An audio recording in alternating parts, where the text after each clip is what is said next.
আসসালামু আলাইকুম সম্মানিত ভিউয়ার্স, আমি মোহাম্মদ হাফিজউদ্দিন। আমরা আজকে বেড়াতে আসছি। আজকে পবিত্র ঈদুল আজহা। আমরা আমাদের গ্রামে বেড়াতে আসছি। সম্মানিত ভিউয়ার্স, আপনারা দেখতে পাচ্ছেন এই গ্রামেই আমরা গত বছর এসেছিলাম। অনেক ট্যাগ ছিল, কাদা ছিল এবং আমরা হেঁটে এখানে পানির নিচে এই এলাকা আপনারা দেখতে পাচ্ছেন যে এখানে প্রচুর পানি হয়েছিল। তো আমাদের এখানে আজকে আসলাম, দৃশ্যপট অন্যরকম দৃশ্যপট। আপনারা দেখতে পাচ্ছেন যে এখানে রাস্তা হচ্ছে, নতুন রাস্তা হচ্ছে। আর এই আমাদের গ্রামে সুন্দর রাস্তা এবং আপনারা দেখছেন প্রকৃতি সুন্দর পরিবেশ, খুবই আবহাওয়া আজকে খুবই সুন্দর। আজকে আকাশ মেঘাচ্ছন্ন। চলুন আমার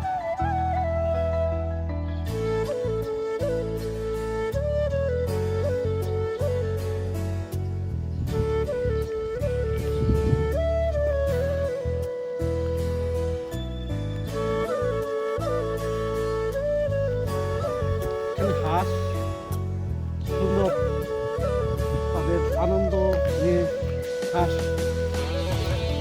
হাঁসগুলো দেখতে সাঁতার কাটছে।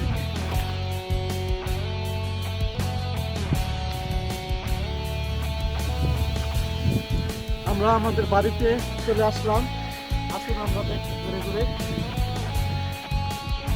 দেখতে পাচ্ছি যে মারাই কল, এখানে ধান মারাই মেশিন। বাড়ির পাশে পুকুর দেখতে পাচ্ছেন।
সম্মানিত ভিউয়ার্স, আপনারা দেখতে পাচ্ছেন যে আমাদের ঈদের গরুর গোশত এখানে কাটা হচ্ছে। সবাই গ্রামের ঐতিহ্য কুরবানি কিভাবে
সম্মানিত ভিউয়ার্স, আপনাদের এই সবুজ চিরসবুজ এই সুন্দর গ্রাম থেকে আপনাদেরকে সকলকে শুভেচ্ছা। পবিত্র ঈদ উল ফিতরে সকলকে ঈদ মুবারক, ঈদের শুভেচ্ছা নিরন্তর। আসসালামু আলাইকুম।